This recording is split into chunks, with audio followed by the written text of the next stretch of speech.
బ్రహ్మానందం అనే పేరు వినంగానే మనందరి మొహంలో ఒక చిరునవ్వు వస్తుంది.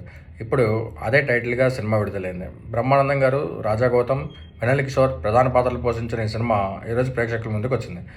ఇక ఈ సినిమా కథ విషయానికొస్తే, తాత అంటే ఇష్టం లేని మనవడు తాతని ఎలా ప్రేమించాడు, తాతకి ఎలా దగ్గరయ్యాడు, తాతకి దగ్గర అవ్వాల్సిన సందర్భం ఏం ఏర్పడింది అనేది ప్రధానమైన కథ.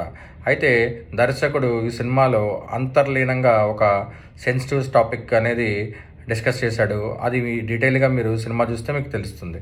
ఇక పెర్ఫార్మెన్సెస్ విషయానికి వస్తే, ముఖ్యంగా ఈ సినిమాలో మనం రాజా గౌతమ్, బ్రహ్మానందం, వెన్నెల కిషోర్ వీళ్ళ ముగ్గురు కాంబినేషన్లోనే మనకి చాలా ఎక్కువ సీన్లు కనిపిస్తాయి. అయితే బ్రహ్మానందం గారు గురించి స్పెషల్గా మనం చెప్పాల్సిన అవసరం లేదు. ఆయన తన పెర్ఫార్మెన్స్తో మనల్ని ఎప్పుడు ఆకట్టుకుంటూనే ఉన్నారు. అయితే స్పెషల్గా మనం ఇద్దరి గురించి చెప్పుకోవాలి. ఒకటి రాజా గౌతమ్, రెండు వెన్నెల కిషోర్. వీరిద్దరు కాంబినేషను మనకి ఎక్కడా బోర్ కొట్టకుండా సినిమాని ముందుకు సాగి చూసేలాగా చేసింది. అయితే రాజా గౌతమ్ తన విభిన్నమైన పెర్ఫార్మెన్స్తో ఈసారి అందరినీ ఆకట్టుకున్నారు. వెన్నెల కిషోర్ అయితే ఆయన వన్ లైనర్స్తో, ఆయన కైండ్ ఆఫ్ స్టైల్తో మనందరినీ ఎంటర్టైన్ చేశారు. ఈ సినిమాకి దర్శకుడు ఆర్విఎస్ నిఖిల్. అతను డెబ్యూ సినిమా అయినప్పటికీ కొంత మెచ్యూరిటీతో కూడిన దర్శకత్వం చేశాడనే చెప్పాలి. కాకపోతే అక్కడక్కడ మనకి కొంచెం ల్యాగ్ ఉండడము, కొంత ఎందుకు అన్నెసరీ అనడము, కొన్నిసార్లు అరే కొంచెం ఓవర్ బోర్డ్ అయినట్టుందే అనే ఫీలింగ్ రావడము సహజం. అయితే డెబ్యూ డైరెక్టర్ కాబట్టి మనం ఆ కోణంలో చూస్తే మటుకు ఆయన తనకి 100% న్యాయం చేశాడనే చెప్పాలి.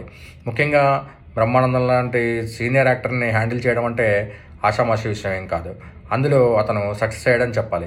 అట్ ది సేమ్ టైం రాజా గౌతమ్కి ఇది ఒక మంచి పెర్ఫార్మెన్స్ ఓరియంటెడ్ ఉన్న సినిమాగా చెప్పాలి.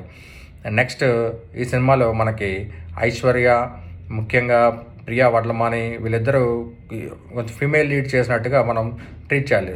సీనియర్గా మరో పర్సన్ దివిజ. అమ్మాయి తాత తాత అంటూ మంచి పెర్ఫార్మెన్స్ చేసింది.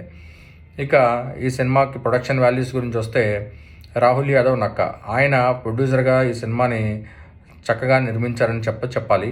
ఎక్కడ మనకి లో బడ్జెట్ సినిమా లేకపోతే మీడియం బడ్జెట్ సినిమా అనే ఫీల్ రాకుండా గ్రాండర్గానే నిర్మించారని చెప్పాలి. ప్రతి సినిమాలో రాజీవ్ కనకాల ఉంటే ఆయనకి ఏదో డెత్ సీన్ పెడతారు అని మనం అందరం అనుకుంటాం. కానీ ఈ సినిమాలో అనేది ఏం లేకుండా ఆయన సాఫీగా ఈ సినిమాని ఎంటర్టైన్ చేస్తారు. ఆయనతో పాటు సంపత్ గారు, రఘుబాబు గారు అంటే లిమిటెడ్ సీన్స్ ఉన్నప్పటికీ మంచి పెర్ఫార్మెన్స్ ఇచ్చారని చెప్పాలి. ఇంకా శాండిల్యా మ్యూజిక్ సినిమాకి చాలా ప్లస్ అని చెప్పాలి.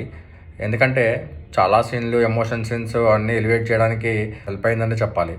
సో ఓవరాల్గా మనము ఈ సినిమా గురించి చెప్పాలంటే, ఈ సినిమా ఆడియన్ అనేవాడికి, బ్రహ్మానందం గారి కోసం వెళ్ళే ఆడియన్స్కి 70% న్యాయం చేస్తుందని చెప్పాలి. మిగిలిన 30% మనకి అక్కడక్కడ కొంత ల్యాగ్, డ్రాబ్యాక్స్ ఇవన్నీ అనిపించినప్పటికీ ఓవరాల్గా మనకి సినిమా కొంత మనం పెట్టిన డబ్బులకి న్యాయం చేస్తుందనే చెప్పాలి.